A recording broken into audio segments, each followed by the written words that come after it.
Hari ini saya nak cakap pasal satu benda yang mungkin buat telinga korang panas. Sebab apa? Sebab ia lawan semua nasihat sifu kewangan yang korang tengok kat TikTok ataupun YouTube. Korang selalu dengar ayat ni, kan? Make your money work for you. Jangan biar duit tidur.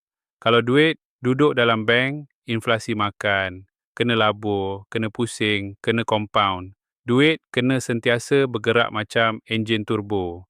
Kalau ada duit lebih sikit je, cepat-cepat tekan butang buy saham atau kripto. Nampak bijak, nampak efisien. Tapi relax sekejap. Tengok alam ni. Pernah tengok unta? Binatang ni pelik. Dia hidup kat tempat paling ganas dalam dunia, padang pasir. Panas membakar, air tak ada, makanan susah cari. Tapi dia boleh jalan berhari-hari tanpa berhenti. Rahsia dia apa? Bonggol. Ramai ingat bonggol tu isinya air. Salah tu. Bonggol tu sebenarnya lemak, tenaga simpanan, duit simpanan. Kalau ikut logik efisiensi moden, unta tu bodoh. Kenapa dia pikul beban berat, lemak yang dia tak guna sekarang? Berat tu buat dia lambat, membazir tenaga nak angkut lemak tu ke sana sini. Kalau ikut nasihat sifu saham, unta patut bakar semua lemak tu jadi otot supaya dia boleh lari laju macam kuda lumba. Tapi cuba letak kuda lumba kat padang pasir. Mati kering, dek. Inilah perangkap yang saya nak cerita. Perangkap just in time. Dunia korang sekarang ni, dunia yang obses dengan kecekapan, efisiensi. Kilang kereta tak simpan stok tayar banyak-banyak, membazir ruang, mereka order tayar sampai ngam-ngam bila nak pasang. Pasar raya tak simpan beras berkuni-kuni dalam stor, mereka guna data untuk hantar stok bila rak dah kosong. Sistem ni memang profitable. Bila cuaca elok, margin untung besar sebab tak payah bayar kos simpanan, duit tak tidur ku. Tapi sistem ni rapuh, macam kaca. Cantik tapi kalau ketuk sikit pecah berderai. Ingat tak masa pandemik dulu? Tiba-tiba tak ada chip komputer, tak ada ayam, tak ada tepung. Kenapa? Sebab rantaian bekalan dunia ni tak ada lemak, tak ada bonggol. Bila satu skru longgar, satu dunia jam. Badan kita pun sama. Tuhan cipta kita dengan dua buah pinggang. Walaupun kita boleh hidup dengan satu je, kenapa ada dua? Membazir ruang perut je kan? Tak, itu nama dia redundancy. Itu insurans semula jadi. Kalau satu rosak, ada backup. Itu bukan pembaziran, itu ketahanan. Masalah orang muda, sekarang korang hidup gaya just in time. Duit gaji masuk, ngam-ngam bayar komitmen. Ada lebih sikit, terus beli kasut baru atau labur dalam benda risiko tinggi sebab takut FOMO. Akaun simpanan kecemasan kosong atau cukup-cukup makan untuk sebulan. Korang anggap duit yang duduk diam dalam ASB atau tabung haji itu sebagai duit malas. Korang rasa bersalah kalau duit tak bagi pulangan 15% setahun. Korang sebenarnya sedang cuba jadi kuda lumba di tengah padang pasir. Korang laju, memang laju. Tapi bila kemarau datang, bila kena buang kerja, bila kereta rosak, bila anak sakit, korang tak ada bonggol. Korang tak ada lemak untuk dibakar. Masa tu, baru korang sedar. Duit yang tidur tu sebenarnya bukan tidur. Dia sedang berjaga. Dia sedang tunggu giliran untuk selamatkan nyawa korang bila oksigen dah habis. Logik akuntan kata duit pegun, idle cash, itu rugi. Logik survival kata duit pegun itu nyawa. Saya dah tengok ramai kawan saya yang genius dalam strategi bisnes, lingkup terus bila krisis 1997 atau 2008. Sebab apa? Semua aset tiada tunai. Aset tu bagus, tapi aset tak boleh beli beras di kaunter pasar raya bila bank dah tutup pintu. Jadi sebelum kita sembang pasal macam mana nak kaya, kita kena faham dulu. Kita ni binatang apa? Kita ni kuda lumba di litar atau unta musafir di padang pasir kehidupan. Fikirkan. Masalahnya orang muda, padang pasir korang hari ini bukan pasir dan batu. Padang pasir korang adalah sistem kewangan moden dan musuh paling besar dalam kepala korang ada satu nama, inflasi. Ini yang sifu-sifu korang takutkan sangat. Pak Cik, kalau saya simpan RM10,000 dalam bank, tahun depan nilai dia jadi RM9,600 je sebab inflasi 4%. Rugi pakcik. Macam pegang ais, makin lama makin cair. Betul, saya tak nafikan. Matematik tu betul. Duit kertas ni memang sifat dia mencair. Tapi korang lupa satu benda. Kos peluang, opportunity cost, yang korang takutkan tu tak sebanding dengan kos kehancuran, cost of ruin. Bila korang terlalu takut duit susut nilai sikit sebab inflasi, korang pergi letak duit tu kat tempat yang susah nak ambil balik. Atau lebih parah, korang guna duit tu untuk upgrade gaya hidup sebab rasa duit tu banyak sangat duduk diam. Ini pelanggaran pertama. Logik matematik versus logik psikologi.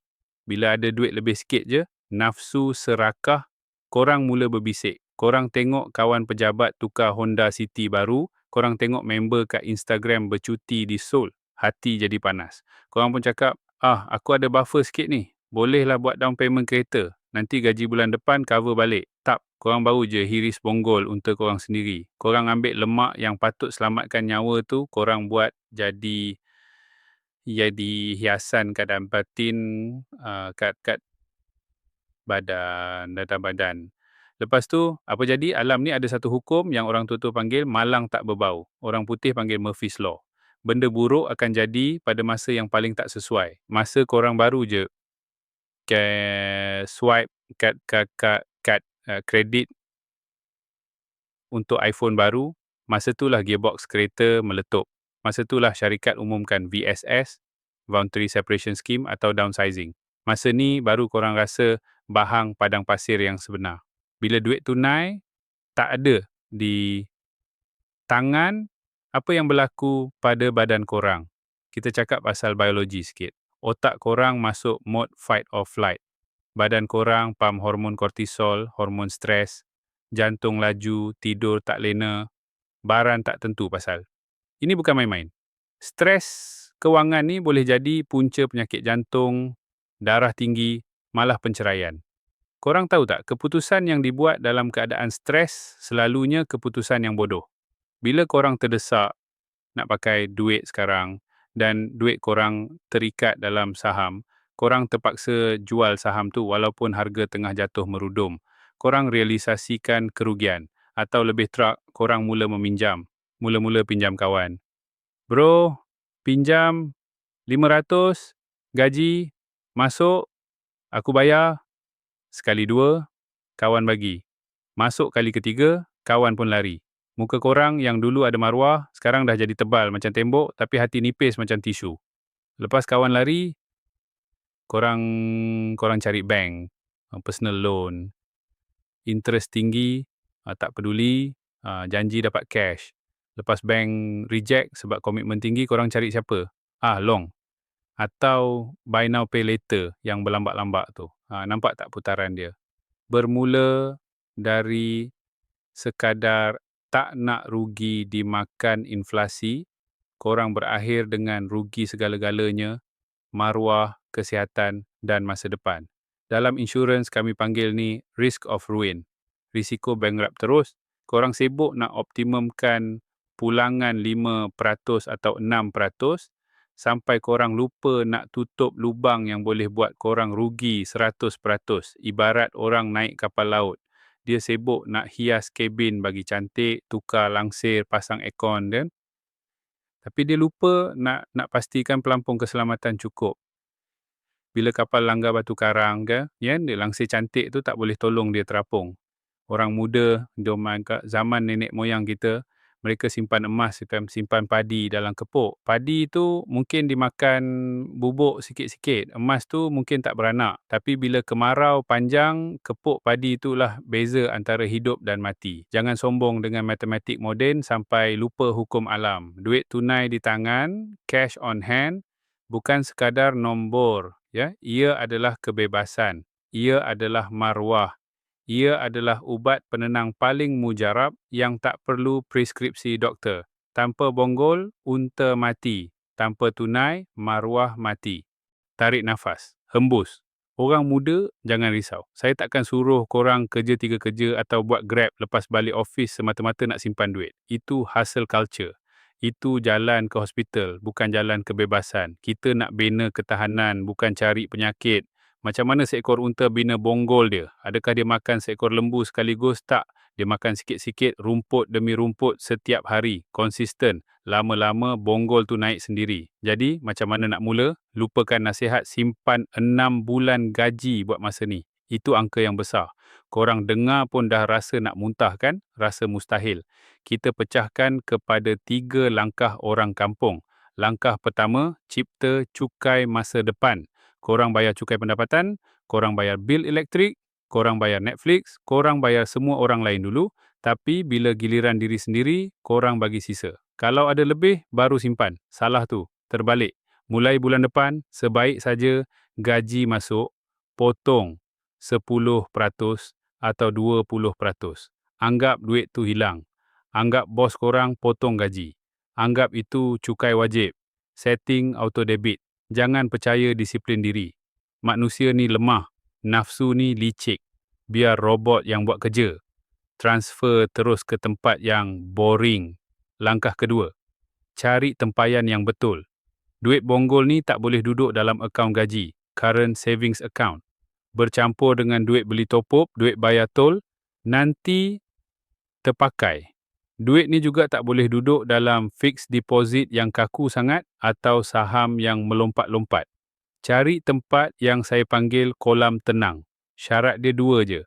Susah sikit nak keluar, tapi boleh keluar bila darurat dan modal terjamin. Untuk kita di Malaysia, tempat paling selamat ialah ASB atau tabung haji. Kenapa? Sebab dividen dia stabil walaupun tak tinggi melangit, dan paling penting nak keluarkan duit tu kena pergi kaunter atau transfer online yang ambil masa sikit. Dia tak ada kad ATM yang boleh cucuk kat kedai mamak. Itu friction. Itu halangan kecil yang kita sengaja letak. Bila korang gatal tangan nak beli kasut baru, halangan kecil itulah yang bagi korang masa untuk berfikir, perlu ke aku usik bonggol ni? Langkah ketiga, kejar 1 bulan dulu. Jangan tamak nak simpan RM50,000 terus. Target pertama korang, simpan 1 bulan kos sara hidup. Kalau sebulan korang perlu RM3,000 untuk hidup, makan, sewa, minyak, kumpul RM3,000 tu dulu. Fokus kat situ je. Bila dah capai sebulan, korang akan rasa satu perasaan pelik. Rasa lega, rasa bahu ringan sikit. Bila bos marah kat office, korang tak gelabah sangat. Sebab korang tahu, kalau aku kena pecat hari ni, aku boleh hidup sebulan lagi. Itu kuasa leverage. Bukan leverage hutang, tapi leverage ketenangan. Lepas dah ada semak sebulan, baru target 3 bulan. Lepas tu 6 bulan. Korang kena faham falsafah rezeki ni. Rezeki ibarat burung. Kalau kita kejar, dia lari. Kalau kita tenang, dia datang hinggap. Bila korang ada tabung kecemasan, korang tak buat keputusan terdesak, korang tak ambil job murah sebab perlukan duit segera, korang tak meminjam dengan kawan, korang berani nego gaji lebih tinggi sebab korang tak takut walk away. Duit menarik duit, ketenangan menarik peluang. Dan kekayaan sebenar bukan berapa banyak kereta korang ada depan rumah. Kekayaan sebenar ialah bila korang boleh letak kepala atas bantal malam ni dan tidur lena tanpa risau apa jadi esok pagi. Jadilah unta yang bijak. Biar orang lain lari macam kuda sampai putus nafas. Kita jalan perlahan tapi kita sampai. Perjalanan korang jauh lagi. Siapkan bekalan. Assalamualaikum.